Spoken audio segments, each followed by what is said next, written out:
adaptar realmente às situações novas. Então, o que nós estamos fazendo aqui hoje, muitas coisas pela internet, é algo que nos permite muito essa questão adaptativa, inclusive. Sem Né? dúvida. É uma nova... Sem dúvida, sem dúvida. André, eu até tenho medo que as pessoas que acabaram de entrar agora na sala pensem que já começamos o seminário. Não, ainda não começamos o seminário. Ainda não começamos. Ainda não começamos, mas eu tenho que admitir que tanto o Dr. André Castro como eu temos um vício, um bichinho muito escondido lá dentro, que é o bichinho do Caminho de Santiago. E então todo o peregrino, quando se junta, adora conversar para matar saudades uns dos outros. Como tal, é com muito gosto que eu vos apresento então o Dr. André Castro hoje. Isto quase uma pequena apresentação para já, porque ainda são 18h27 e nós temos que cumprir o horário. Obviamente, dando obviamente as boas-vindas a todos os colegas que já tiveram a oportunidade de entrar aqui, em especial para uma amiga minha, jornalista, Elizabeth Eugênio, da revista Draft World Magazine, com que eu tenho a oportunidade de colaborar enquanto cronista. Eu gosto de escrever, como vocês, alguns dos colegas que aqui estão sabem, e o Dr. André sabe, eu fui jornalista durante muitos anos, e quando se é jornalista nunca se perde o bichinho pela escrita. E então, os afazeres de investigação e docentes não me permitem colaborar ativamente, não me permitem quando não aparecem projetos que eu acho desafiantes. E eu tenho que admitir que esta revista Draft World Magazine espantou-me muito pela clarividência e a qualidade dos textos e a forma como escolheram os temas que a revista tem. Como tal, dos meus parabéns, passa a publicidade. Acho que a revista que é muito bem desenvolvida pela Elizabeth Eugênio, acho que é um documento que vocês têm que seguir, é uma revista online que, se a memória não me falha, a Elizabeth está aqui para me corrigir, uma vez por ano e edita também uma versão impressa também. Esta é uma revista que eu vos aconselho vivamente a seguirem, não por causa dos meus textos, porque eu acho que se calhar são os menos interessantes na revista, mas por todo o conteúdo bastante interessante, que não se fica só para Portugal, por isso é que se chama World Magazine, está bem? Eu vou clicando aqui, as pessoas vão chegando, olha, vai entrar outra colega minha aqui do Isla, Elisete Martins, que é coordenadora do curso de gestão de recursos humanos, que é uma pessoa espetacular também. Vamos começando daqui a bocadinho, falta um minutinho para nós cumprirmos. Olá, boa tarde. Olá, boas tardes, Elisete, boas tardes. A professora Elisete Martins, que não tem falhado um seminário. Mas não falhei um de formação, mas porque não pude estar, não estou sempre, como é óbvio. Claro, fico muito contente, é bom quando as instituições e todos os colegas das instituições têm a oportunidade, efetivamente, de mostrarem-se presente. São muitos também os estudantes que têm participado. Obviamente que nesta altura vamos começando a aproximar-nos do período dos testes e das avaliações, e acredito que isso muitas vezes pode pôr em causa um número grande. Mas não o que importa é o número, o que importa é a qualidade. Isso é que é importante. Isso é que é mais... sempre, não é? Isso é que é importante.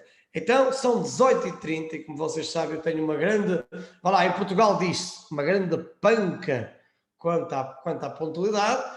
Eu tenho uma fixação tremenda em relação à pontualidade. Então, vamos iniciar o seminário, a quinta sessão, a quinta e última sessão da segunda edição dos seminários de comunicação digital, que é desenvolvida então pelo terceiro ano da licenciatura em comunicação e tecnologia digital, na qual eu tenho o gosto de coordenar, do ISLA, Instituto Politécnico de Gestão e Tecnologia de Vila Nova de Gaia. Eu agradeço, obviamente, a todos vocês que tiveram a oportunidade de estar nas mais variadas sessões, dar-vos, obviamente, as boas-vindas para esta que será, então, a última sessão deste ano, e quis o acaso, que eu começasse com um amigo brasileiro e terminasse com outro amigo brasileiro. Isto não foi pensado. Foi, digamos assim, a luxúria do acaso. E eu até com muito gosto, com profundo agradecimento, que dou as boas-vindas ao Dr. André Castro. O Dr. André Castro que apanhou o avião das 3 da tarde para estar aqui no Porto ou em Vila Nova de Gaia, não é? O Dr. André Castro, médico, que hoje nos vai falar efetivamente então sobre a medicina que nós vivemos hoje, o impacto efetivamente então da medicina, o impacto que a medicina hoje em dia tem por via da atualidade que nós vivemos hoje em dia e claro, de que maneira, porque isto é um curso de comunicação e tecnologia digital, de que forma é que a medicina vai efetivamente então viver essa questão. Eu queria agradecer a todos vocês que aqui estão e gostaria de vos pedir, antes de mais nada, que desligassem os vossos microfones para que os ruídos, obviamente, se diminuíssem, não é? Para que cessassem, para que depois possamos então ouvir com toda a clareza então aquilo que o caro amigo Dr. André Castro nos vai falar. Eu queria dar aqui uma pequena nota curricular do Dr. André. Ele fez questão em dizer que ia mandar um mini currículo, e é um mini currículo bastante interessante. Eu acredito que falta aqui muita informação, mas caracterizando o Dr. André, pessoa humilde e sempre muito disponível, que é um peregrino de Santiago. Isto também começamos com um amigo que anda também nos caminhos e vamos acabar com um que também anda nos caminhos. É uma coisa interessante. Eu tenho que admitir que ganhamos 3-0 porque o Nuno Rodrigues de Barcelos também é peregrino, não é? Que é o responsável do turismo de Barcelos. É caso para dizer que o Caminho de Santiago tem-nos conectado e tem-nos transportado para outras realidades. Isso é interessante. Tá bom? Passa, obviamente, a publicidade do conceito. Está bem? Então, o Dr. André Luís de Castro, ele é licenciado então pela Escola de Medicina da Santa Casa de Misericórdia de Vitória. Ele que é pós-graduado também pelo Colégio Brasileiro de Medicina e Cirurgia Estética e pelo Instituto Superior de Ciências da Saúde. É médico perito da 13ª Vara do Juizado Especial Federal da Secção Judiciária de Goiás. Reparem então aqui, nós ao ouvirmos estes currículos também tomamos contacto com outras realidades para além da nossa própria realidade, que são os currículos, obviamente, dos nossos profissionais aqui em Portugal. É médico clínico do Hospital da Santa Casa de Misericórdia de Goiânia, médico clínico do Hospital Santa Helena de Goiânia e atualmente também, para além disso, realiza então trabalha também na Clínica Médica do Centro Obsiclin de Medicina e efetivamente trabalha por via da telemedicina, que está muito evoluída no Brasil, dá consultas em todo o país, não é? O que é bom, que assim não tem que apanhar um helicóptero, como acontece em São Paulo, e de um prédio para o outro por causa do trânsito. Não é? E é também médico perito, então, do Tribunal de Justiça do Estado de Goiás. Está bem? Obviamente dou então as boas-vindas e antes de começar a fazer estas perguntas, de bombardear o amigo André Castro, obviamente que o Dr. André terá palavras para dizer. Faça favor, meu caro amigo. Doutor Arthur, em primeiro lugar, é uma honra participar, uma honra ser convidado, né, pelo senhor. Como você mesmo bem disse, o Caminho de Santiago nos conectou e é uma coisa assim mágica, né? Nós nos conhecemos pelo Caminho de Santiago. O ano passado fiz um curso com você pela Universidade Sênior Contemporânea do Porto sobre os caminhos de Santiago e nos tornamos amigos e, de forma surpreendente, eu recebi o convite para essa conferência, para esse seminário de hoje, para que a gente possa falar um pouquinho sobre medicina, até porque os nossos assuntos até hoje sempre foram caminhos de Santiago, coisas que nos uniram, né? Coisas assim que nos apaixonam bastante, mas para minha surpresa, o seminário foi sobre medicina, que é a minha profissão, a minha paixão mor. Eu costumo dizer, e tenho até uma amiga médica aqui, Will, muito obrigado por estar aqui, querida. Eu costumo dizer que medicina, a gente não faz medicina senão por vocação. É uma das poucas profissões que você não faz sem vocação. Então, a medicina é uma vocação para quem faz, para quem trabalha, e sem sombra de dúvidas, é o grande amor da minha vida. Eu até tentei fazer outras coisas, fiz quase que em todo o curso de Direito, mas não terminei, não concluí o curso de Direito, porque vi que na medicina era realmente o meu campo. E esse tema que nós vamos falar sobre ele hoje é um tema muito, mas muito atraente, é um tema muito gostoso da gente conversar, porém um tema muito difícil, bastante difícil a gente falar de tecnologia, mas nós vamos tentar falar um pouquinho sobre essa questão do futuro da medicina, as tecnologias de informação, de comunicação, e o que isso pode trazer e que já tem trazido de benefício à medicina. Muito bem, muito bem. Ora bem, o Dr. André fez muito bem. A realidade é que nós vivenciamos este paradigma que as novas tecnologias estão neste momento a desenvolver. Nós temos aqui colegas de Portugal, do Brasil, da Bélgica, que neste momento se encontram presentes nessa sala bonita que o André montou aí atrás como cenário, não é? O meu é um bocadinho mais humilde, mas o que importa é que efetivamente estas tecnologias então nos aproximam. Isso é muito interessante, obviamente. E eu vou começar, sem mais demoras, desenvolvendo aqui. Nós vamos ter aqui uma conversa, aqui um diálogo. Há aqui alguma série de perguntas que eu vou fazer aqui ao amigo Dr. André, e que depois, obviamente, no final deste nosso diálogo, abriremos, obviamente, espaço para que os restantes convivas deste seminário possam, obviamente, colocar as suas questões, porque, efetivamente, a bagagem que o Dr. André tem e a forma comunicativa é uma das coisas que a mim me surpreende tremendamente nos amigos brasileiros, é que vocês todos têm uma capacidade de comunicação profunda, uma capacidade de oralidade imensa. Qualquer profissional em qualquer área tenham tido a oportunidade de encontrar grandes mestres de oralidade. E o Dr. André não é exceção. Então vou começar com esta pergunta, que acho que é interessante, que neste contexto, que era no contexto da sua atividade, mas também no Brasil, quando é que começou o paradigma das novas tecnologias na medicina,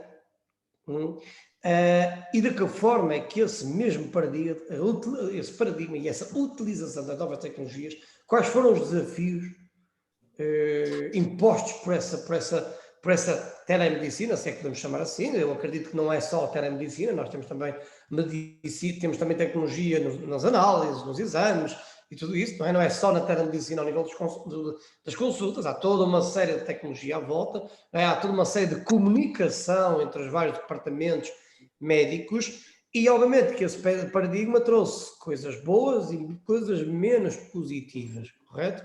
Vamos pensar assim, vamos começar por aí então, doutor André, faça favor.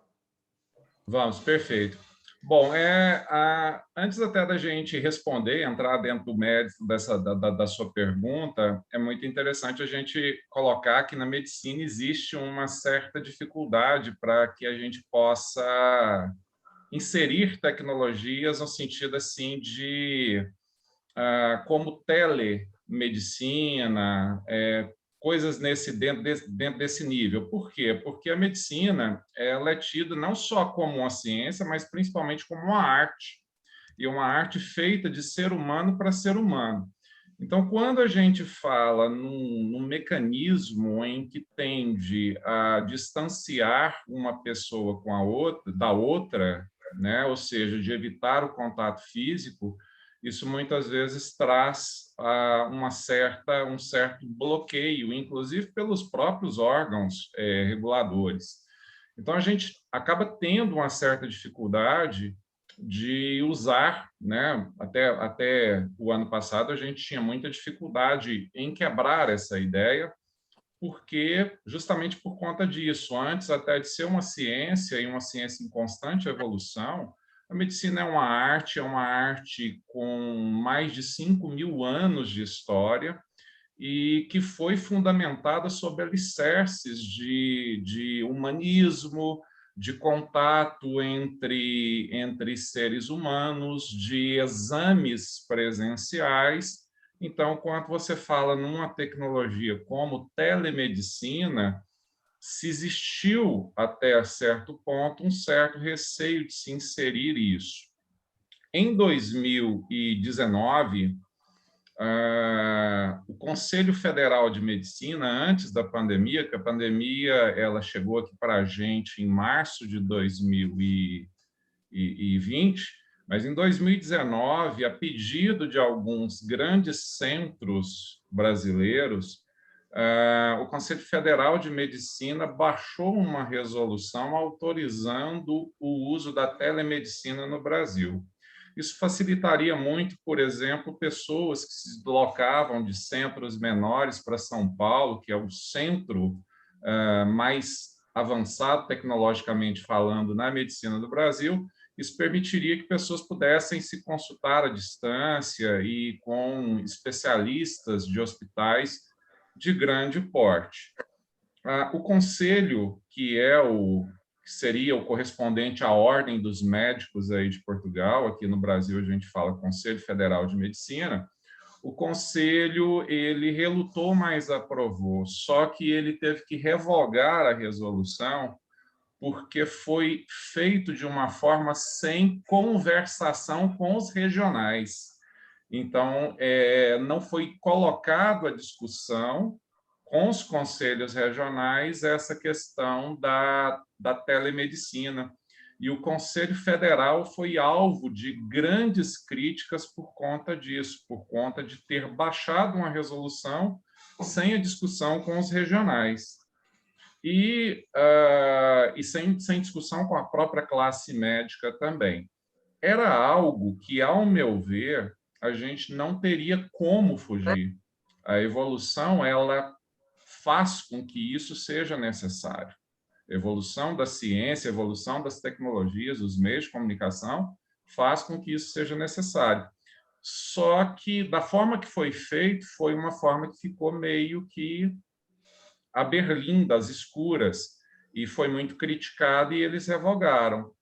Com a chegada da pandemia, aí não teve jeito. Aí o receio foi pelo receio de pessoas portadoras de doenças crônicas, pelo medo de se infectarem, pelo medo de uma nova doença desconhecida deixarem e abandonarem os seus tratamentos, os seus médicos, deixarem as suas consultas, e aí o Conselho baixou novamente a resolução e, dessa vez, inquestionavelmente, por nenhum conselho regional e também, em hipótese alguma, também pelo Ministério da Saúde. Isso foi chancelado em todos os aspectos e, basicamente, a partir de aí, nós temos um ano de tecnologia, uma tecnologia que tem funcionado muito bem. Inúmeras vantagens. Isso nos aproxima a pacientes distantes, a gente pode atender pessoas de todo o país. O que a gente ainda não consegue fazer é atender pessoas de países diferentes, porque ainda que eu possa fazer uma emissão de receita com assinatura digital, essa assinatura digital não teria condições de ser validada num outro país, e a receita também não valeria num outro país. Então, a gente não consegue atender pessoas de outros países, mas a gente já consegue atender pessoas do país inteiro, de todo o Brasil, e isso aproximou muito, estreitou muito as fronteiras e trouxe a possibilidade de a gente atender pessoas Eu estou no centro do Brasil, para quem não conhece Goiânia, para quem é de Portugal, Goiânia é a capital do estado de Goiás, nós estamos a 200 quilômetros da capital Brasília, então bem pertinho de Brasília, é a cidade, é a capital, mais próxima a Brasília é Goiânia. Nós estamos muito próximos, então, a Brasília, e isso nos dá a possibilidade de atender pessoas do Rio Grande do Sul, que está no extremo sul do Brasil. Eu já atendi pessoas do Rio Grande do Sul, já atendi pessoas de Manaus, inclusive, que são pessoas do extremo norte, né, lá na região da floresta amazônica. Então, a gente acaba atendendo pessoas do Brasil inteiro com essa tecnologia. A desvantagem que eu vejo é aquela questão da falta do contato ser humano. A gente não tem essa questão de poder dar um abraço, de poder estar falando de perto, mas existem N outras vantagens e essa vai ser, sem sombra de dúvidas, o futuro da medicina, não tem como ser diferente. Muito bem, muito bem. Muito obrigado por essa forma extremamente organizada dos conteúdos, isso é ótimo, até mesmo porque este seminário está a ser gravado, vai ser depois publicado no YouTube do ISLA e PGT, que foi, digamos assim, uma das plataformas que permitiu efetivamente a criação de conteúdos também para a internet. A partir do ISLA foi também dado o mote com estes seminários. E eu coloco outra pergunta aqui que é importante, que é a talha de foice. Porquê? Porque quando nós abordarmos esta questão, obviamente, ao nível da parte do doente, não é?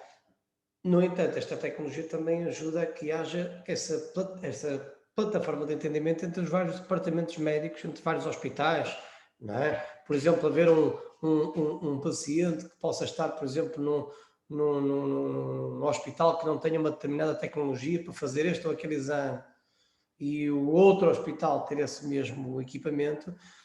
A tecnologia ajuda a essa questão, o diálogo entre os médicos, não o diálogo entre, nós estamos a falar agora neste caso, do diálogo entre médico e paciente, mas sim entre colegas que, de uma forma ou de outra, se interajudam entre si, às vezes até no diagnóstico de alguma doença que, fruto da inexperiência de um certo colega, porque nunca passou por esse problema pelas suas mãos. A tecnologia ajuda nesse contexto ou é preferível que presencialmente o diálogo seja feito dessa forma presencialmente, ou a tecnologia nesse contexto ajuda? Nesse contexto, a tecnologia ela é essencial. E essa foi a principal razão da solicitação em 2019 da liberação do Conselho Federal de Medicina, era justamente para facilitar essas comunicações. Então, um paciente, por exemplo, num centro menor, sob assistência de um centro menor, teria condição de ter, muitas vezes, exames lidos de uma forma bem mais rápida por centros maiores, em São Paulo, por exemplo, em Albert Einstein, Sírio-Libanês, que são centros de referência no Brasil, e através de contatos mesmo com especialistas. Então, essa tecnologia, essa sistematização de abordagem, ela foi extremamente importante, inclusive dentro desse contexto. Digo, não inclusive, mas principalmente dentro desse contexto, porque estreitou muito essas fronteiras, inclusive de colegas de centros menores com colegas de centros maiores. E isso traz um benefício muito grande para o paciente, um benefício muito grande para a saúde. E ao nível de investigação científica, digamos assim, para além desta questão, falar do estrito prático da medicina, o contacto com análise, o contacto com um problema de saúde dos pacientes, e no ponto de vista da investigação científica, obviamente que esta questão da pandemia colocou muito em foco nos meios de comunicação social e um pouco por toda a opinião pública, até mesmo pela rapidez com que se conseguiu encontrar as vacinas, com que se conseguiram criar vacinas.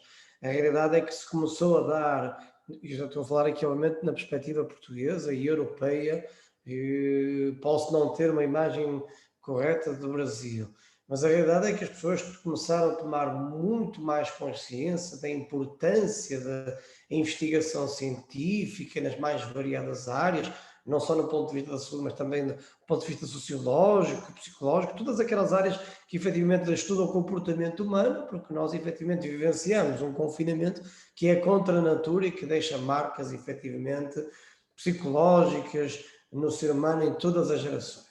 Não é? E ao nível da investigação científica, a tecnologia ajudou ou era já uma realidade que era completamente vivida pela investigação científica no Brasil, pela classe médica propriamente dita? A questão da investigação científica, eu não vejo assim uma modificação muito grande. Posso até estar enganado, mas eu não vejo assim uma grande modificação, porque os trabalhos que são realizados dentro do ponto de vista clínico, São trabalhos que são feitos, né, normalmente via hospitais de grande porte ou chancelados por universidades.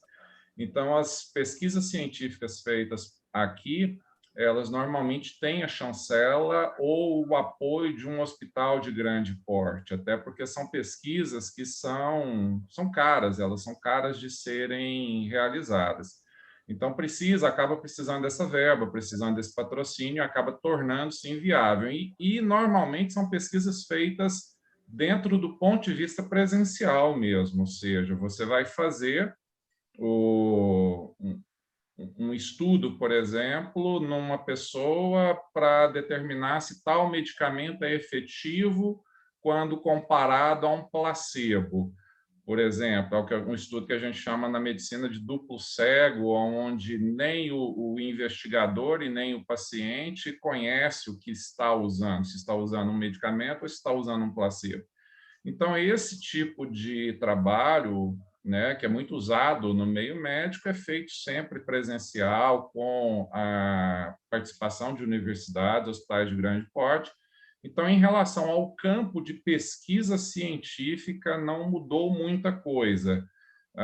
Mas o que a gente viu nessa pandemia foi se produzir muito trabalho científico, se produziu muita coisa no mundo inteiro, tem se produzido muita coisa de forma incansável, em todo o mundo, inclusive no Brasil, pesquisas muitas vezes que saem, num primeiro momento, até sob o ponto de vista observacional mesmo, observação de base fisiológica, e se pergunta, tem indicação para fazer um trabalho por essa observação que nós estamos chegando à conclusão? Por exemplo, vou dar um exemplo prático.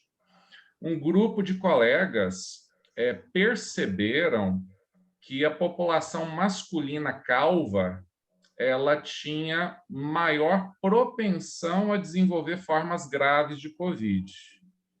E aí eles procuraram enxergar, tentar encontrar aonde é que poderia ter um elo nisso aí.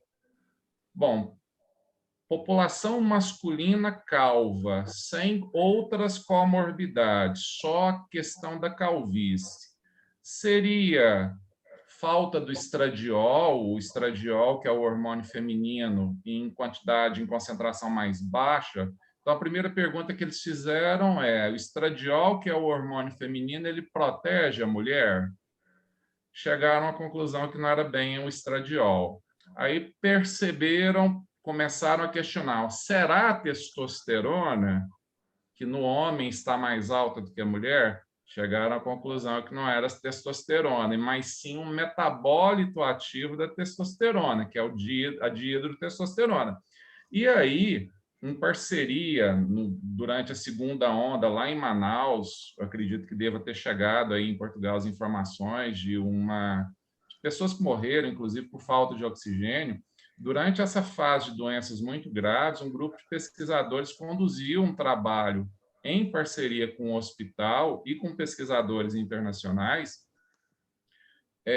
usando um produto que ainda não está disponível para uso no Brasil, mas utilizaram um produto que foi desenvolvido para o tratamento de câncer, mas com uma finalidade de bloqueio forte dessa enzima que faz a conversão da testosterona para dihidrotestosterona. E eles perceberam, durante esse trabalho, que houve uma redução significativa de formas graves e de mortalidade, ou seja, baseado numa informação observacional e baseado na fisiologia, houve a condução de um trabalho que foi publicado, inclusive, antes até da publicação final, ou seja, estava em época ainda de revisão por pares, mas ele foi apresentado no Congresso Mundial de Endocrinologia como uma revolução. E, infelizmente, no Brasil, a gente até conversou isso em off, né, Arthur? Por mensagem esses dias para trás, infelizmente, politizaram um pouco a coisa aqui, E esses colegas foram achincalhados, eles foram avacalhados aqui no Brasil, trouxeram isso como o cúmulo do charlatanismo, como uma coisa que não existe, e o trabalho deles foi apresentado no principal congresso de endocrinologia do mundo. Então, em relação à base científica, a gente não vê muita mudança nessa questão da do acesso à teleinformação, mas nunca se produziu tanto estudo científico quanto nos últimos 1 ano e meio. Eu vou tentar não ficar preocupado com a minha calvície e em relação à Covid, para vou tomar cuidado, em relação, mas gostei muito dessa questão, porque ainda por cima fez uma conexão com a pergunta que eu ia dizer agora, que eu ia referir agora. Porquê? Porque a realidade é que o Brasil, o doutor André sabe que eu dei aulas na Universidade Federal de Pernambuco, e uma das coisas que me surpreendeu para a positiva, porque já sabia disso, é que o Brasil é muito evoluído nas ciências sociais. Muito evoluído nas ciências sociais, faz um trabalho exaustivo ao nível de investigação em jornalismo, por exemplo, em gestão de recursos humanos, temos aqui a colega Elisete Martins, entre outros, em gestão de empresas, assim, em muitas áreas das ciências sociais. E fazem não sozinhos, mas em colaboração com muitas universidades, não só da América do Sul, mas também com as melhores universidades da América do Norte, nomeadamente dos Estados Unidos e do Canadá.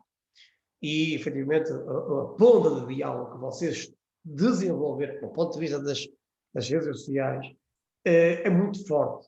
E sempre se usou muita tecnologia para fazer essa relação. E eu pergunto também, ao nível da medicina, ao nível do estudo, da investigação científica que a medicina desenvolve no Brasil, existe essa ponte também com as instituições de outros países, americanos, e não só?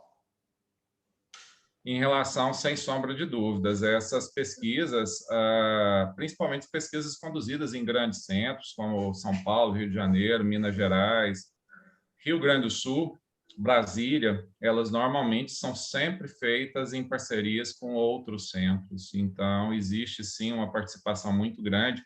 Essa pesquisa feita em Manaus mesmo, ela foi conduzida, esses colegas nossos brasileiros, eles conduziram em parceria com pesquisadores dos Estados Unidos, inclusive.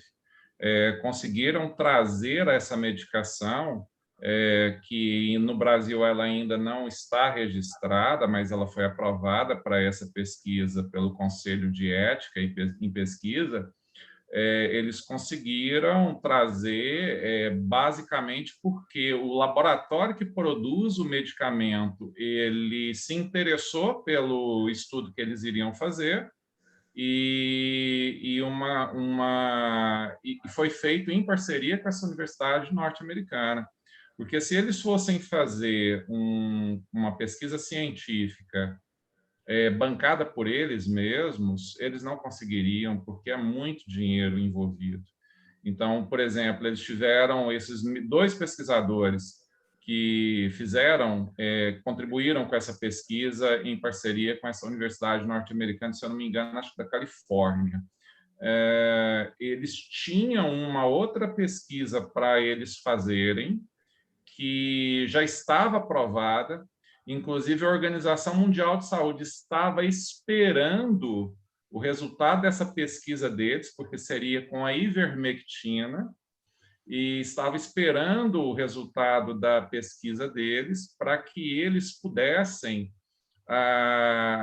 avaliar se chancelariam a ivermectina como um tratamento de fase 1 da Covid.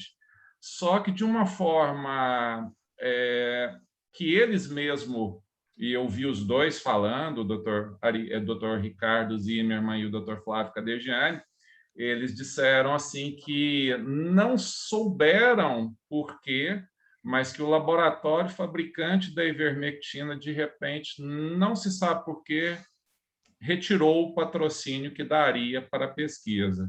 Então, eles não puderam realizar o trabalho. Mas, sem sombra de dúvidas, todos os trabalhos que são produzidos aqui em grandes centros, eles têm a chancela e têm a participação de pesquisadores de universidades estrangeiras, e essa tecnologia e que nos permite conversar com pessoas de outras partes do mundo facilita muito esse processo. E ao nível, por exemplo, dos centros de investigação aqui na Europa, com um especial relevo para Portugal, essa relação existe? A tecnologia tem permitido uma aproximação nesse diálogo? Ou é uma realidade que já existe? Eu sei que a Universidade de Coimbra e a própria Faculdade de Medicina da Universidade do Porto tem efetivamente boas relações com muitas instituições espalhadas pelo Brasil, existe efetivamente uma boa relação, e eu sei isto porque participei numa pós-graduação da Faculdade de Medicina, onde dei aulas na aula magna, e onde tinha colegas meus brasileiros que abordavam muito essa questão.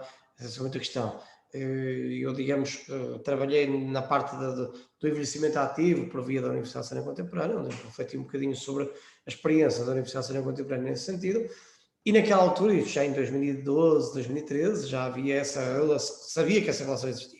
Agora a pergunta é se essa relação ainda se mantém, de acordo com o que o Dr. André conhece, e se a tecnologia, as formas de tecnologia, se têm ajudado efetivamente a essa ou aproximação ou aprofundamento dessa mesma relação.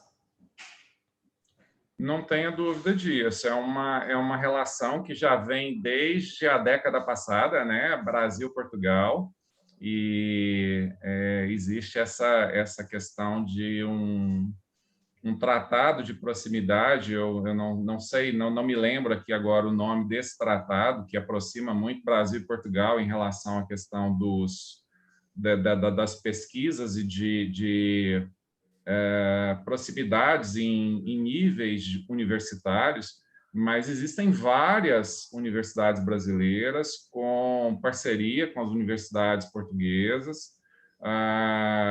Uma coisa que é recente, que é muito interessante, Portugal passou a aceitar alunos brasileiros de acordo com a pontuação do Enem, né? Então, o Enem hoje ele serve, inclusive, para que um aluno que, porventura, do Brasil, que queira fazer a universidade em Portugal, possa ir para Portugal fazer a sua formação, e a recíproca também é verdadeira. Então, da mesma forma, as faculdades brasileiras aceitam alunos portugueses, e é interessante quando a gente fala em Portugal, é o lugar do mundo onde a gente tem essa maior proximidade. Não sei se porque fomos descobertos e colonizados por Portugal, os nossos laços com Portugal são muito, muito grandes e não vão deixar de ser nunca. E então existe essa parceria muito, muito frequente, muito presente entre as universidades brasileiras. Aqui em Goiânia mesmo, que é a capital do meu estado, de Goiás, várias universidades, não só as federais, mas as particulares também, têm parcerias com universidades importantes de Portugal, como a Universidade de Lisboa, a própria Universidade do Porto, Universidade de Coimbra. Isso acontece para vários cursos superiores. Então, alunos que estão estudando aqui, por exemplo, fazendo um curso, por exemplo, de Direito, que queira fazer um ano ou o último ano da faculdade numa universidade portuguesa, ele pode solicitar, que desde que haja essa possibilidade, pela parceria, pelo acordo existente entre Brasil e Portugal, se faz. E isso tende a melhorar a cada dia que passa mais com essas tecnologias novas que estão sendo desenvolvidas. Acredito que em breve nós conseguiremos, talvez até fazer mestrados sem precisar de sair do Brasil. Mestrados com aulas, pelo menos, expositivas, sendo feitas à distância. Não digo os trabalhos de conclusão de curso, projetos de pesquisa, mas acredito que aulas expositivas poderão ser feitas à distância. Muito bem. A minha formação profissional de jornalista impele-me a explicar que Enem é o teste de acesso à faculdade. nós chamamos aqui as provas nacionais. Pronto, nem todos os portugueses poderiam efetivamente saber essa expressão, pronto, nem, então é isso. Existe, e depois existe inclusivamente uma preparação muito longa para esse teste, uma preparação muito longa, e não é um teste nada fácil, não é? Né? Os alunos brasileiros queimam-se estupinhas para esse trabalho. No ponto de vista da comunicação, neste contexto, introduzindo até aqui uma pergunta que acho que é importante, que é este curso de Comunicação e Tecnologia Digital visa, obviamente, dotar os estudantes para trabalhar e a divulgação publicitária, ao nível do marketing também, tudo isso. A medicina é um campo que se divulga publicitariamente também. Existe o marketing da medicina também. E a tecnologia digital, nomeadamente os sites, as redes sociais, ou seja, o social media, apoiam a divulgação de todos os serviços que a medicina desenvolve, ou a medicina não precisa, porque automaticamente é um bem que toda a gente precisa para se sentir bem? Ou o Brasil aposta muito no marketing, na publicidade, na divulgação empresarial da medicina? Sua pergunta, ela é muito importante, porque está aí uma das coisas assim que a gente não vê, né, que a gente ainda encontra muito dentro daquela questão arte. Então, como eu disse do princípio, a medicina ela é uma ciência onde várias coisas evoluíram e ela se tornou ciência, é importante se tornar ciência, mas existe um outro lado de contexto histórico e que a gente pode abordar como a arte, né? E muitas vezes se chama até a arte de curar. Esse é o lado que não evoluiu. Então, a publicidade médica é uma publicidade que ela tem muitas limitações. Existem termos, por exemplo, que o médico, em hipótese alguma, ele pode colocar em suas redes sociais, porque se colocar, isso pode dar um problema grande nos conselhos de medicina. Por exemplo, o melhor, né? Por exemplo, o profissional destaque do ano, o melhor médico do segmento, o único que detém tal tecnologia de tratamento. Se você colocar uma coisa como essa, ou mesmo até divulgar especialidade que você não tem registro no conselho, isso pode ensejar numa sindicância, num processo no Conselho de Medicina, e você ser punido por isso dessa maneira. Então, a questão da publicidade médica é uma questão que a gente precisa ter muita calma quanto vai fazer. É muito importante que se encontre exatamente a ponderação das palavras, porque se você colocar uma palavra fora de contexto, se você for denunciado, porque o que acontece? O conselho ele não fica te bisbilhotando, ele não fica te vigiando, mas se ele recebe, seja de um paciente, seja de um seguidor, seja de um outro colega, inclusive, seja anonimamente ou não, o conselho é obrigado a investigar. Então, ao abrir essa investigação e ao confirmar essa questão da investigação, se o conselho confirma que você disse algo que não deveria dizer, se você propôs algo que são contrários às resoluções do Código de Ética Médica, se você fez uma propaganda, por exemplo, algo que é proibido na medicina, e a gente vê muito em outras profissões da saúde, mas é proibido na medicina, fotos de antes e depois.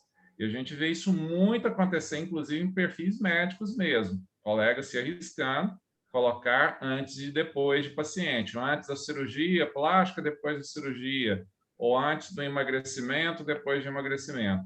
Se isso for pego pelo Conselho de Medicina, se houver uma denúncia, o médico ele vai responder uma sindicância e tem muita chance de ser punido.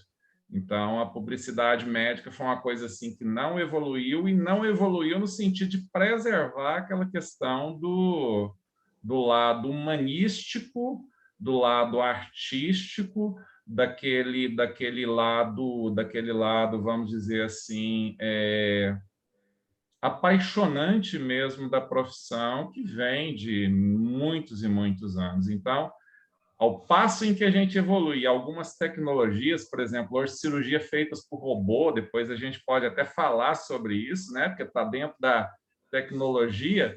Então, ao passo em que procedimentos são realizados por robôs, diagnósticos feitos muitas vezes por robôs, seguindo muitas vezes algoritmos, perdão, muito bem definidos, a publicidade médica é algo que nós não temos condição de ver uma expansão muito grande. Costuma-se dizer muitas vezes que, e aqui em Portugal tenta-se aqui, antes de irmos mesmo para essa questão, que é uma das questões que obviamente faz parte de qualquer diálogo com o médico no âmbito de um seminário de tecnologia e de comunicação, obviamente, mas muitas vezes aqui em Portugal discute-se muitas vezes nos meios de comunicação social e às vezes numa simples conversa de café que nem sempre os médicos sabem comunicar, nem sempre sabem comunicar. Ou porque não abrem o livro quanto à doença do médico, do paciente, ou então são demasiado alarmantes, ou, pura e simplesmente, médicos que também trabalham na universidade são demasiado técnicos ao ponto de a pessoa, ou do paciente, ou numa própria conferência, muitas vezes acontece que há conferências onde há estudantes que vão ver a conferência e não é propriamente o estudante que perceba literalmente os termos médicos. Aqui em Portugal pensa-se que não há um investimento na forma como o médico devia aprender a comunicar, com os seus pacientes. Isso acontece no Brasil, ou os médicos já fazem um investimento muito grande na formação das suas capacitações comunicacionais? Doutor Arthur, isso acontece muito aqui. Nós não temos, na verdade, nenhum processo de formação dessa comunicação. Isso não é ensinado na universidade. Nós não temos cursos em relação a isso. E hoje a minha capacidade de comunicação ela já melhorou muito em relação ao que era, graças eu devo à minha esposa, que está até aqui também assistindo essa palestra, porque ela frequentemente ela me escutava conversar com a pessoa leiga e virava para mim assim: bem, você tem que aprender a conversar com o leigo. Você não pode falar termos médicos com o leigo, porque senão ele não vai entender. Hoje eu consigo falar numa conversa, por exemplo, numa conferência como essa, existem, claro, termos que não têm condições da gente modificar. Por exemplo, quando eu falei do projeto de pesquisa dos colegas aqui, falar de estradiol, de testosterona, de hidrotestosterona, da enzima que converte, não dá para modificar esses termos. Mas a gente pode tentar explicar mais ou menos o que é que aconteceu, ou seja, foi a explicação que nós demos, observaram que pessoas calvas do sexo masculino tinham uma chance de formas graves, e aí foram tentar buscar o fio da meada. Então, hoje eu consigo, André, em pelo menos 90% das comunicações que eu tenho, quando estou falando para leigo, fazer com que o termo ele possa ser compreendido. Existem alguns termos que, infelizmente, não tem como a gente modificar. Mas aí eu sempre peço para as pessoas, falo assim, olha, se você não entender alguma coisa que eu disse, você pode parar quando você quiser que eu tente explicar de novo de uma forma diferente. Então, é normalmente o que eu costumo fazer. Mas esse investimento em comunicação, nós estamos mais ou menos igual aí, doutor Arthur. Bem, essa pergunta não precisa fazer, André, porque está a ser completamente esclarecedor. Isso é muito interessante, efetivamente. Obviamente que nós, hoje em dia, a internet é um veículo de informação muito interessante. Um veículo de informação de informação e de conhecimento muito interessante. E que nós, felizmente, rapidamente, com a distância de um clique, googlando, podemos encontrar efetivamente, por exemplo, os principais factos históricos que medeiam a evolução de uma determinada atividade, de um determinado facto propriamente dito histórico. Mas apesar de ser hoje fácil procurar informação sobre a história da medicina, eu gostava que partilhasse connosco, em breves traços, alguns dos pontos que, na sua opinião, terão sido fundamentais para revolucionar a história da medicina. Acho que era interessante até mesmo para nós sairmos mais enriquecidos deste seminário, não só no ponto de vista da comunicação, mas também na forma de refletirmos sobre a realidade da medicina e a sua pegada ao longo do tempo. Maravilha, essa pergunta eu gosto mais dela, eu acho muito importante, porque ao longo da história da humanidade, né, ao longo de mais de 5.000 anos de história de medicina, nós tivemos um salto evolutivo extraordinário da terceira década do século XX para cá, ou seja, nós vamos colocar os últimos 100 anos, nós evoluímos muito mais, e aí não só na medicina, mas acredito que no mundo também, do que em todo o contexto que a gente tem, pelo menos daquilo que a gente conhece como medicina, porque existem elementos que infelizmente foram perdidos, né? Existem relatos, o senhor como historiador pode muitas vezes até complementar depois, que o incêndio da Biblioteca de Alexandria, se perdeu muitos escritos, perderam muitas coisas. Mas o que a gente tem hoje, a gente vislumbra que o último século, século XX, principalmente a partir de 1930, nós tivemos um salto evolutivo muito grande. E eu posso colocar 5 fatores que foram essenciais para que isso acontecesse. O primeiro deles, sem sombra de dúvida, a descoberta dos antibióticos. Uma descoberta que meio que por um acaso, mas que ocorreu, e isso fez com que uma expectativa de vida que no princípio do século passado não passava muito de 30, 35 anos, chegasse hoje a praticamente 80 anos em grandes partes do mundo. Então, houve um aumento muito grande com a descoberta da penicilina e dos antibióticos. Um outro elemento é uma coisa que a gente está vivenciando agora. A Will fez uma pós-graduação comigo, nessa pós-graduação a gente ouvia muito assim, que se fortalecer o nosso organismo, ninguém precisa de vacina. E o mundo nos deu uma prova da importância das vacinas. O mundo está nos dando uma prova da importância das vacinas. Se as pessoas falavam antes assim, gostaria de ver o mundo sem uma vacina. A gente pega o exemplo da Covid agora. Está vendo como foi o mundo sem uma vacina? Tantas pessoas que morreram. Então, a descoberta das vacinas também foi um marco muito grande na evolução da história da medicina. Um outro marco muito grande, que não é tão festejado, mas se a gente for avaliar a importância desse marco, foi a descoberta do raio-x. A descoberta do raio-x também foi um marco extremamente importante na história da medicina, porque se permitiu diagnósticos de estruturas internas do corpo sem precisar de fazer abertura desse corpo. Ou seja, por fora a gente consegue fazer avaliações de estruturas interiores e favorecendo, assim, diagnósticos com grande precisão. Claro que começou com exames mais simples, até a gente chegar a uma ressonância magnética com emissão de pósitrons hoje, que é o suprassumo aí do diagnóstico radiológico. Os transplantes foi um outro marco, o aparecimento dos transplantes também foi um outro marco na evolução da história da medicina, e não tão antigo, mas também não tão recente, a questão da descoberta e o uso de células-tronco nos tratamentos médicos. Então, esses 5 aspectos, ao meu ver, eles contribuíram para um salto gigantesco em relação ao que a gente tinha no princípio do século XX para agora. E a gente, só concluindo esse raciocínio, porque aí a gente pode falar um pouquinho sobre o que está por vir.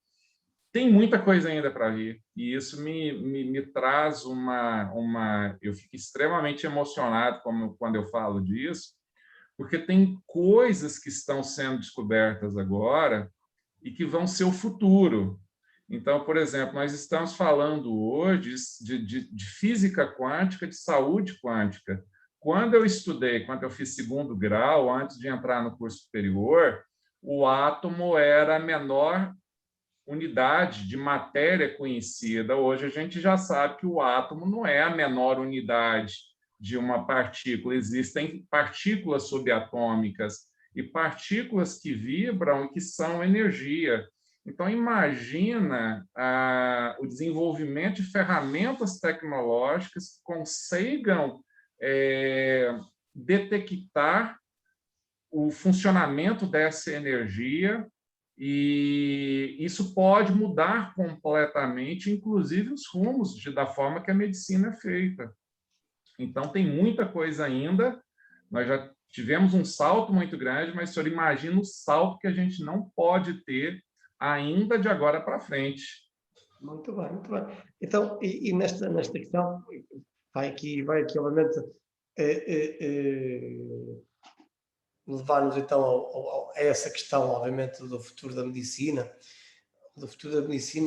que diz respeito ao seguinte, que é, nós obviamente vemos que a utilização da tecnologia, a utilização também das tecnologias de informação, da forma como nós comunicamos no âmbito da medicina, obviamente está em franco desenvolvimento, mas para além da telemedicina que nós efetivamente então abordamos aqui, o contacto inclusivamente do paciente com o médico, ou o contacto que o médico tem com outros colegas, ou inclusivamente com outros membros efetivamente da saúde, como enfermeiros, entre outros, além da tecnologia, da telemedicina, aqui outras tecnologias, vá lá, do ponto de vista já mais, do ponto de vista mais industrial, se podemos falar assim, que outras tecnologias, para além desta forma de comunicarmos, é que efetivamente a medicina hoje que nos guarda atualmente e que nos faz esperar pelo futuro.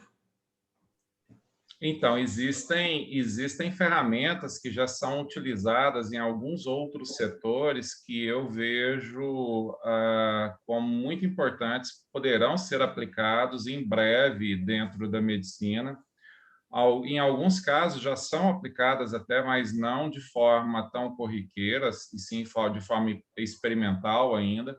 Um exemplo, por exemplo, é a inteligência artificial. A inteligência artificial é um recurso que nós vemos, por exemplo, instituições financeiras usarem com muita frequência e que poderá ser adaptada de uma forma bem interessante para a medicina. Então, justamente baseado em questionamentos, se desenvolvem algoritmos que permitirão um diagnóstico certeiro, né? Na maioria das vezes preciso. É claro que você, para desenvolver uma ferramenta de inteligência artificial, você precisa desses algoritmos e, claro, como nós não estamos dentro de uma ciência matemática, a medicina não é uma ciência exata, esses algoritmos eles podem falhar, então eles vão precisar, obviamente, de uma comprovação. Mas a inteligência artificial ela pode vir a contribuir muito para a precisão diagnóstica, inclusive para uma indicação adequada de terapia. Uma outra ferramenta que a gente já tem, que a gente vê assim, muito simples e básica, que muitas pessoas não dão valor, mas nem consideram como uma ferramenta de tecnologia, mas que é uma ferramenta de tecnologia. A gente vê muitos relógios, por exemplo, que são marcadores, indicadores de quantidade de sono, o tempo que você dorme, se você dormiu profundamente, quanto tempo, a sua frequência cardíaca, a sua pressão arterial, a sua taxa de oxigenação. também são elementos que poderão ser utilizados para avaliação de um contexto de saúde dentro de um elemento como um todo. E aí a gente pode citar outros aspectos também que são muito importantes. Essa questão da quântica, né, da física quântica, vai se chegar num determinado momento que mecanismos serão desenvolvidos que poderão nos tratar de uma forma muito diferente do que a gente vê hoje. Uma outra coisa assim que eu vejo como muito interessante é o fato de você, e isso já começou desde o início da década passada, desde o início dos anos 2000, com o projeto Genoma. Quando você conhece melhor os genes, você consegue muitas vezes direcionar tratamentos específicos para aquele perfil genômico. Então, você pode, baseado na leitura de genes daquela pessoa, fazer um tratamento dentro do ponto de vista genético. Então, isso a gente chama de genômica, e isso pode se dar, muitas vezes, através, inclusive, de ferramentas alimentares. Inclusive, hoje já existem profissionais da área de nutrição que trabalham com a nutrição genética. Já existem testes para avaliar que tipo de dieta você responderia melhor, qual é o tipo de dieta mais eficiente para os seus genes. Então, isso também é um futuro que poderá ser aplicado de uma forma muito interessante. E, por fim, né, os robôs poderão fazer com que os diagnósticos e os tratamentos eles sejam mais precisos. Os nanorobôs, inclusive, poderão ser, muitas vezes, deglutidos como uma cápsulazinha, e, no caso de câncer, por exemplo, ir ali na célula, realmente destruir a célula doente, única e exclusivamente a célula doente, sem danificar as outras células saudáveis ao redor. Então, assim, eu vejo como um mundo de possibilidades, um mundo de possibilidades. Muito bem. Nós vamos rapidamente acelerar para o final deste nosso diálogo a dois, para possamos abrir o diálogo a todos. Não é? E eu, obviamente, que é uma pergunta que, no caso dos estudantes, é importante até esta reflexão, porque nós, quando falamos de comunicação, também falamos de emoção. E quando falamos de emoção, falamos sobre a natureza ética das mais variadas atividades humanas. E de que forma é que, obviamente, cada uma das atividades põe ou não em causa a ética e o comportamento e a visão que nós devemos ter do respeito para com o ser humano. E eu agora pergunto que se estas tecnologias de informação e as tecnologias, obviamente, da comunicação, não é? Da divulgação, não é? Da informação médica, todas estas questões, ou seja, puxando também um bocadinho para a área das ciências da comunicação, não tanto ao nível da tecnologia, porque senão confundirmos aqui com a noção da informática, mas sim mais no ponto de vista da comunicação social, ciências da comunicação propriamente ditas, percebermos então aqui que se o futuro que nós temos hoje se vão levantar questões de natureza ética que devemos ter em atenção para prevenir desvios no futuro. Essa pergunta sua, ela é muito importante, porque pode acontecer, né? Pode acontecer de você ter desvios de conduta realmente, se não for uma coisa muito bem definida, por isso que a inserção e a introdução dessas tecnologias, elas são feitas gradativamente, justamente para que se consiga prever, inclusive, possibilidades de desvios éticos ou desvio de conduta. E uma coisa que poderá acontecer, e isso aí é uma coisa que nós temos que nos vigiar, eu acho que os médicos, né, cada médico, cada profissional que vai trabalhar com o seu doente, ele precisa se vigiar muito, que é a questão da relação humana com o paciente. A tecnologia, ela visa te trazer ferramentas para precisar melhor um diagnóstico e um melhor tratamento. Mas ela, em hipótese alguma, ela pode te deixar menos humano e te afastar do seu paciente. Ela precisa, na verdade, como ela muitas vezes vai diminuir o seu raciocínio diagnóstico, e isso é uma coisa que a tecnologia tende a fazer, favorecer e facilitar para você o seu raciocínio diagnóstico, muitas vezes te indicando o principal caminho.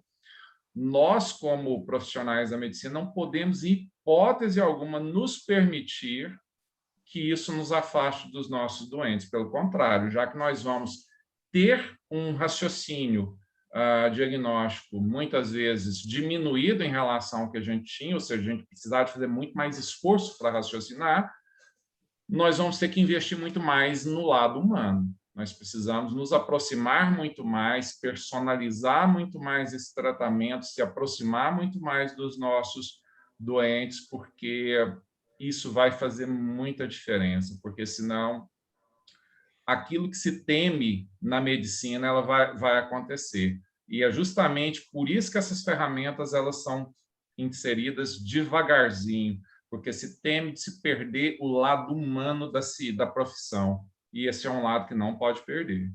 Muito bem. E no ponto de vista, o facto a pandemia, obviamente, colocou holofotes muito fortes na medicina. Não quer dizer que a medicina já não fosse, obviamente, uma área extremamente dissecada pelos médios de comunicação social. Mas os médicos temem essa demasiada exposição da medicina aos meios de comunicação social. Qual é a relação que os médicos brasileiros têm com os seus meios de comunicação social? Com os meios de comunicação social brasileiros? Olha, doutor Arthur, essa exposição até antes da pandemia, esse contato não era um contato assim problemático. Aquilo que a gente viu hoje é que, infelizmente, no Brasil se está notando muito essa questão da politização dessa pandemia. E isso trouxe, infelizmente, um racha na sociedade. Então, de um lado, pensamentos determinados, muitas vezes, e construídos por uma parte dos meios de comunicação, de outro lado, médicos que se unem a esses meios de comunicação, mas, de um outro lado, outros médicos que não têm tanto essa questão desse... Então, assim, infelizmente, para o Brasil, essa questão ela não foi muito boa por conta do contexto político que nós estamos vivendo. Ou seja, nós estamos diante de uma pandemia, passando por uma pandemia, mas uma pandemia onde, hoje mesmo, eu escrevi sobre isso. Talvez para o Brasil hoje o principal vilão dessa pandemia não seja o vírus. Então, é algo assim que nos preocupa bastante. Infelizmente, era o momento de todo mundo se juntar, vamos nos juntar, vamos nos unir e vamos resolver o problema do vírus, porque o problema que está matando pessoas é o vírus, o problema que está limitando a circulação, o ir e vir, é o vírus. Então, assim, se houve negacionismo, se demoraram a comprar vacinas, se deve fazer tratamento precoce ou não deve, são situações irrelevantes, são situações que não deveriam ser articuladas nesse momento, se deveria ter a vida humana como principal bem comum, e depois que passar essa fase inteira, se resolve a eleição na urna, se faz o que se tiver que se fazer, mas não agora. E, infelizmente, desde o início nós estamos vendo isso aqui. Infelizmente, eu sinto muito, eu fico muito triste em ter que falar isso, mas desde o princípio da pandemia, se a gente for analisar, o que a gente está vendo realmente é uma politização muito grande no Brasil. Muito bem. Então, chegou finalmente então a hora de, efetivamente, então abrirmos para a discussão, porque isto rapidamente passou a hora a voar, e eu gosto sempre de guardar, obviamente, uns bons minutos para o diálogo, porque eu não sou o dono da verdade, eu não sou o dono de todas as perguntas. Todos nós, seres humanos, somos completamente diferentes e temos, obviamente, visões diferentes das matérias que temos a oportunidade de dialogar, de investigar, de explorar. Então, como tal, convidava os colegas que aqui estão aqui presentes a fazer as perguntas, desafiar o Dr. André, que é uma pessoa preparadíssima para essas balas questionantes, pá, que vocês podem efetivamente transmitir. Obviamente quero também puxar pelos alunos que aqui estão presentes também, mas também os restantes colegas a proporem então perguntas que serão obviamente respondidas com toda a seriedade como tem sido até agora por parte do Dr. André. Façam favor, não sejam tímidos. Vamos lá, quem vai começar? Podem ligar os microfones, levantar o braço, dizer olá, boa noite, não faço a mínima ideia. Eu não quero estar a desafiar a vítima do costume, senão peço já à doutora Elisete Martins. Que é uma, eu posso iniciar, estava a dar hipótese aos alunos para também questionarem, mas antes de mais queria agradecer e queria, no fundo, dar os parabéns ao Dr. André Castro pela sua intervenção, ao professor Artur pela excelente mediação também, mas já estamos habituados a que ele tenha este propósito e a trazer pessoas com um background diferenciado que nos ajuda muito a ter visões mais holísticas daquilo que são as nossas matérias. De maneira que eu fiquei bastante sensibilizada, primeiro porque estou ligada à gestão de pessoas, não é? E acho que essa componente humana deste final de palestra para mim foi extremamente importante, não é? Não é só o conhecimento que deve sobressair, mas deve haver também essa interação entre aquilo que é a relação médico-doente, que muitas vezes as tecnologias, como também reforçou, separam, porque acima de tudo há um elo, não é? Eu acho que o médico e a medicina abrange todas as áreas do saber e praticamente, não é, todas as personalidades, porque se eu sou uma pessoa mais, sei lá, ligada à parte da investigação, se calhar não tenho tanto contacto com outros seres humanos, por isso a medicina é capaz de abarcar uma série de personalidades, penso que de uma forma muito, muito concreta. Mas aquilo que realmente se teme e aquilo que as novas tecnologias nos têm trazido, se calhar é um afastamento dessa relação, da confiabilidade que deve existir entre o paciente e o médico, certo? Aquilo que nós criamos em termos de sinergias, e o professor Artur também citou há pouco, não é? Entre colegas, é sempre importante, porque o conhecimento hoje é um ativo, não é? Se nós não o repartirmos e se nós não comungarmos, não é? Com um objetivo comum, praticamente não irá servir para grande exploração em termos de trazer novos construtos, novas teorias e novas situações. Eu acho que o mundo hoje viu que a medicina e a parte da investigação tem de trabalhar em uníssono, não é?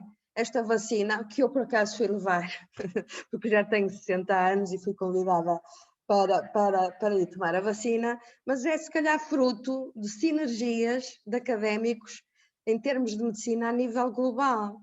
E se realmente somos capazes de fazer uma vacina numa situação destas, se derem hipótese a que académicos de todo o mundo também combatam outras situações que são nefastas e que abalam, nomeadamente o cancro ou outras doenças, seria extremamente proveitoso. Eu penso que eu conheço o Brasil e pertenço a uma revista científica brasileira, trabalho com uma faculdade de São Paulo e outra do Rio de Janeiro, e há bem pouco tempo, quando começou a pandemia, devia estar também na Bahia.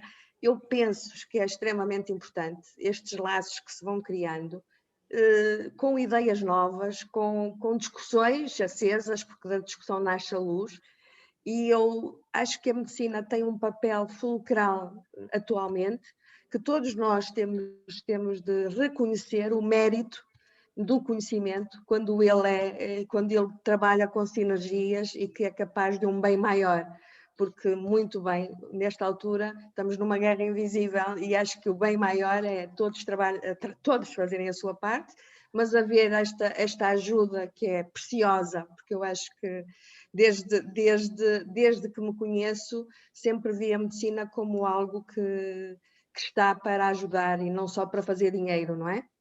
Porque aquilo que eu costumo reconhecer nos profissionais, sejam eles quais forem, e que ensino aos meus alunos, é realmente aquilo que foi o início da sua palestra. Nós temos de ter uma vocação também. Eu fico estupefacta, porque não sei como é aí no Brasil, mas aqui em Portugal é quase preciso ter 20 para entrar para a medicina, e ninguém avalia as competências relacionais, comportamentais, para que a pessoa possa ser médico, principalmente aqueles que lidam diretamente com pessoas. E aquilo que me parece é que essa junção entre o gostar de ser, o ser e depois caminhar no sentido de uma evolução para a humanidade, acho que é encantadora, e por isso dou-lhes parabéns, porque gostei muito da sua partilha. Acho que tem uma consciência e umas soft skills muito bem trabalhadas, e gostaria muito de ver muitos médicos a falar como o Dr. André Castro. Muitos parabéns. Muito bem, muito bem. Ou seja, palavras para quê? Quando temos uma colega com esta capacidade eloquente de comunicação, mas ao mesmo tempo que nos ajuda a essa reflexão fundamental, deixa-me obviamente sem palavras. Eu passo a minha palavra ao Dr. André, se quiser obviamente acrescentar algo, pedindo para daqui a bocadinho outros colegas possam também, eles próprios também, dar a sua opinião, fazer a sua pergunta. Mas, Dr. André... Eu não falo mais, está bem? Eu já disse tudo que tinha a dizer. Estás à vontade. É sempre um prazer. É sempre um prazer. Dr. André, diz lá. Então. Eu agradeço muito as palavras da professora Elisete. São palavras assim que nos deixam contentes, né, por estar aqui. Quando o professor Arthur me convidou para essa palestra, eu falei assim: meu amigo, eu não posso recusar em hipótese alguma, apesar de eu ser relativamente tímido e não gostar muito desse tipo de... Mas eu falei, professor Arthur, não tem como, né? O professor Arthur é um convite que eu não fujo, nem do professor Arthur e nem do Jorge, que é o nosso amigo brasileiro.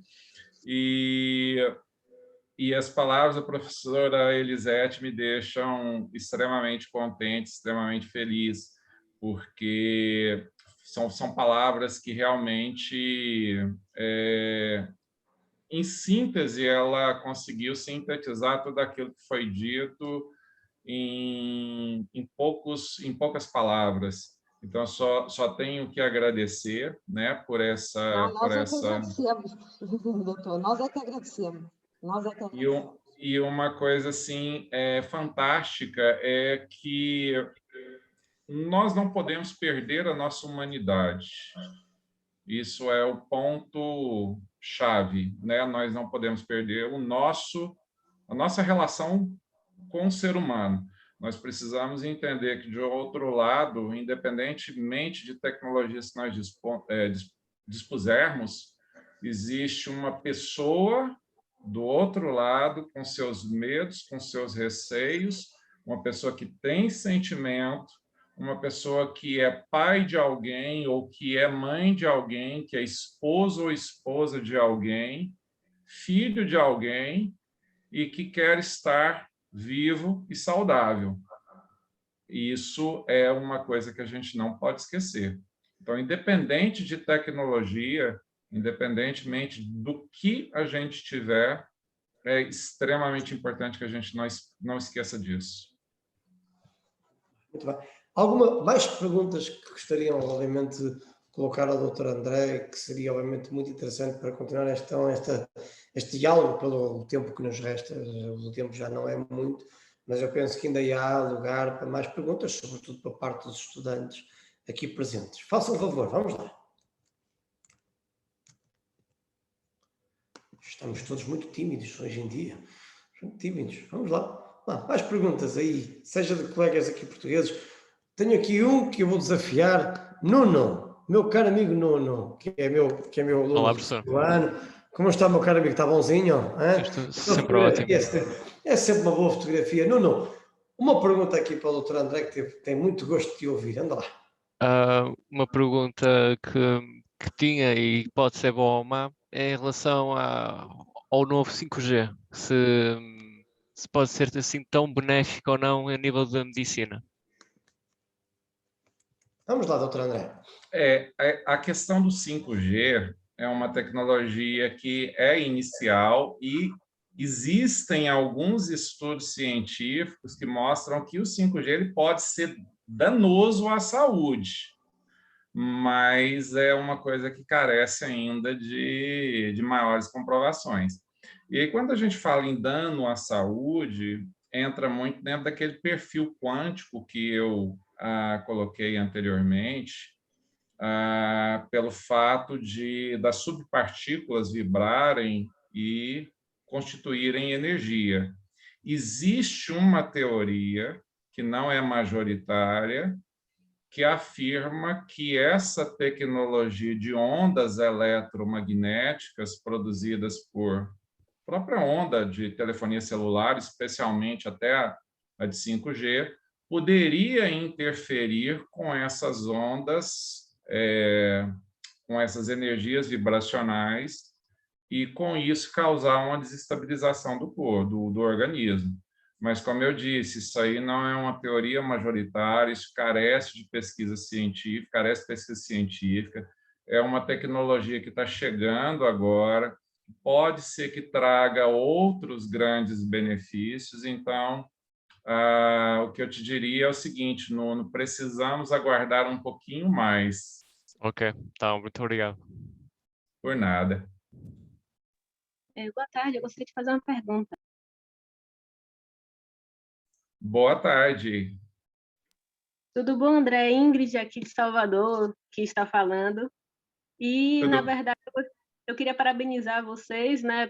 Parabenizar você pela ótima palestra, parabenizar também a organização do evento por trazer um tema tão importante. E aqui, na verdade, eu aproveito para sanar uma curiosidade minha que diz respeito aos nanorobôs, né? Eu vi que você fez alguns comentários. Eu queria saber se já existem estudos nas universidades sobre a utilização de nanorobô na medicina e o que é que você pode acrescentar aí de informação para a gente, porque eu sou leiga no assunto. Bom, existe sim, já existem estudos, eles estão ainda em fase bem inicial, né? Mas já existem sim, principalmente estudos de mapeamento no meio do meio ambiente interior. Mas tem muita coisa ainda para ser melhorada, Ingrid. Eu agradeço a sua pergunta, agradeço a participação. A Ingrid é uma amiga muito querida e é peregrina do Caminho de Santiago também, viu, doutor Arthur? Ela é muito querida e agradeço muito a sua pergunta, mas tem muita coisa ainda para sair. Eu acredito que a principal contribuição desses nanorobôs, Ingrid, vai se dar basicamente aonde a gente colocou mesmo. Com essa tecnologia minúscula, é possível se chegar a algumas zonas onde se tenha, por exemplo, uma lesão e que seja capaz de trabalhar essa lesão de uma forma bastante pormenorizada, em se tratando de lesão mesmo, sem agressão a outros ambientes ao redor. Porque, por exemplo, eu vou dar um exemplo aqui rapidamente, professor Arthur, sei que o nosso tempo já... Se você faz, por exemplo, tem um diagnóstico de câncer e você vai fazer uma cirurgia de câncer, você vai remover, muitas vezes, não só tecido canceroso, mas vai remover uma estrutura, muitas vezes um órgão inteiro, ou mesmo um segmento desse órgão. Então, você não remove apenas um tecido lesionado, você remove tecido saudável também, e quanto mais elementos você remove, mais prejuízos funcionais você vai trazer para aquele organismo. Com uma tecnologia minúscula, você poderá identificar muitas vezes grupos de células doentes e trabalhar esse grupo de célula, sem trazer muitas vezes dano às outras células adjacentes e mantendo, obviamente, a maior parte, se não até muitas vezes toda parte do funcionamento da fisiologia daquela víscera, daquele órgão. Então, eu vejo isso como a função principal, pelo menos por agora. Pode ser que se consiga outras coisas também, e provavelmente vai se conseguir. Por exemplo, a ação em acidente vascular cerebral, em isquemias ou mesmo em aterosclerose, daria para a gente fazer aí algumas listagens também de que pudesse aplicar para um tratamento como esse, mas ainda engatinha muito. A nossa realidade maior hoje são robôs mesmo, robôs maiores, auxiliando em tratamento de cirurgia, mas ainda não é muito utilizado por conta do custo. Muito bem. Ora bem, vou dar lugar para mais uma pergunta. Quem tiver gosto, quem tiver necessidade, quem quiser aproveitar este último crédito da roleta de perguntas, pois estejam à vontade. Alô? Muito boa tarde. Doutor Arthur, boa tarde. Boa tarde. Com grande alegria que eu vejo o doutor André aí, o senhor também. Sempre às quintas-feiras, de 15 em 15 dias, a gente consegue ter esse contato aí, né? A pergunta que vai para o doutor André é com relação ao efeito quântico, né, sobre a medicina. Isso influencia também na espiritualidade, porque a força de um outro ser que está junto, ou está orando ali, ele vai ter a força quântica, né, conforme eu entendo, que vai interferir, então, na cura daquele outro do paciente. Então, a pergunta vai no sentido, isso não pode gerar, quando se aprofundar esse tema, como sempre foi, junto à medicina, a questão da bruxaria, do charlatanismo, essas coisas tudo, né? Que isso é um desafio que a medicina enfrenta desde que começou. Então, é só uma provocação, assim, claro que eu entendi, eu sou a favor, sem dúvida, mas é uma provocação que eu faço de uma maneira carinhosa aí, tá bom? Um grande abraço para você. Muito bem. André, o José Batista da Rocha é aluno do segundo curso do Caminho de Santiago. O doutor André participou no primeiro, como teve a oportunidade de dizer, né? E o José foi até há bem pouco tempo, porque o curso acabou há 2 semanas. Em breve faremos o segundo nível, onde eu acredito que o nosso amigo doutor André estará presente, que será ministrado por mim e pelo professor Jorge Castras. Força, doutor André, responda, por favor, diga qualquer coisa então, em relação a esta matéria. Grande abraço, meu amigo, agradeço a pergunta. A gente se conhece via rede social, né? Peregrino, para quem não sabe o que é Caminho de Santiago, peregrino é isso, né, professor Arthur? Nós fazemos amizades no mundo inteiro, muitas vezes amizades virtuais, e somos quase como se fossem irmãos mesmo. A irmandade, a sociedade, que não é secreta, é aberta para todos. Aberta para todos. É o que nos move, exatamente. É uma preocupação que nós temos que ter, sim, sem sombra de dúvidas, mas eu acredito que até nós conseguirmos evoluir a medicina para a saúde quântica, a medicina quântica, ela se aceita. E, infelizmente, quando a gente fala em ser aceita, é porque existe uma divisão, e a Will, minha colega, sabe bem disso, né? Médica também, nós fizemos pós-graduação juntos.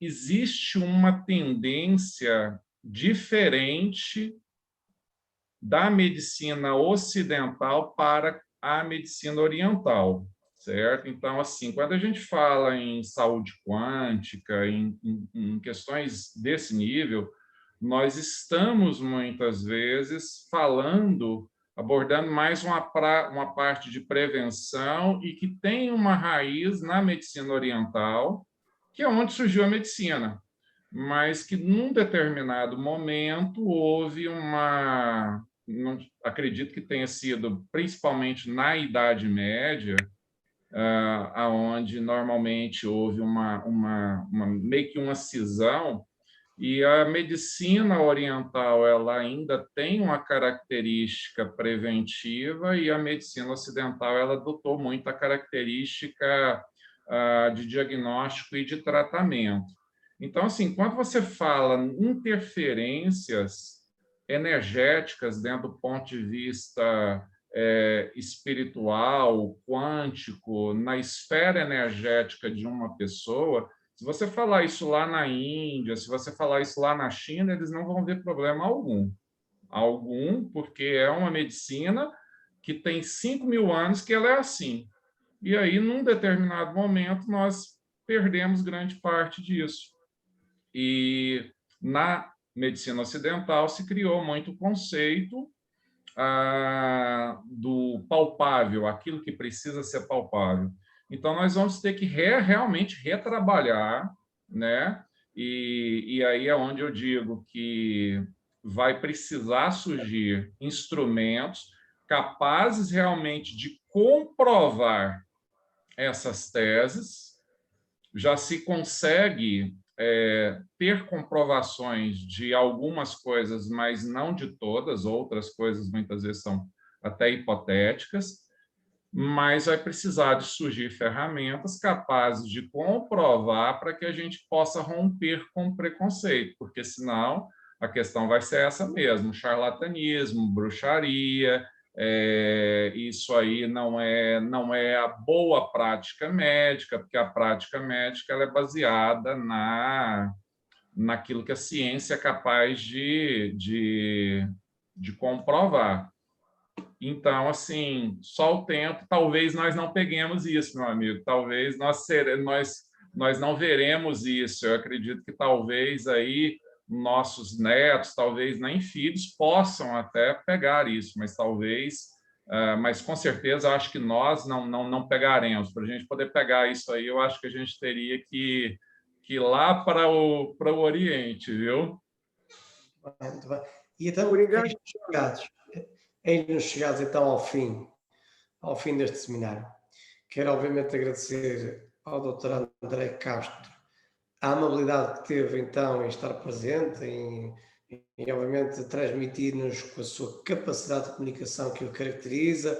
Não vi qualquer timidez da parte do Dr. André, foi efetivamente aquilo que eu estava à espera, portanto, através dos nossos contactos, desta conversa que temos tido ao longo do tempo, nestas matérias sempre apaixonantes que nos têm aproximado, e isso é muito importante. Ou seja, eu tenho que admitir que se este seminário, à semelhança do que aconteceu do ano passado, mas este então foi taxativo, porque o primeiro seminário foi uma experimentação e este foi uma confirmação, ou seja, foi o seminário onde tive a oportunidade de convidar então colegas do outro lado do Atlântico, não é? Do outro lado do Atlântico, e esta tecnologia permitiu-nos aproximar, quase que drenar o Oceano Atlântico e aproximar as duas margens. É algo que efetivamente esta tecnologia prova-nos que efetivamente existe um futuro dentro da ética, dentro de uma visão, sem obviamente perdermos o contacto físico, aquela forma tátil que nós, seres humanos, somos tão caracterizados, e nós, ainda por cima, nós os latinos, que fruto das nossas paixões e do nosso lado emocional, é tão importante para nós o contacto, o abraço, não é? O beijo, o contacto ocular, isso é fundamental, e não acredito que estas tecnologias vão alguma vez dissipar essa informação genética que temos dentro de nós, nesse sentido. E a verdade é que com o Dr. André nós chegamos ao fim de um ciclo de cinco sessões. O primeiro contou com o Dr. Jorge Cassas, que falou sobre os desafios da comunicação online na atividade do tradutor. Este aconteceu 11 de março, a 25 de março tivemos o professor Vítor Fragoso, que abordou a comunicação e a psicologia, uma temática também muito interessante.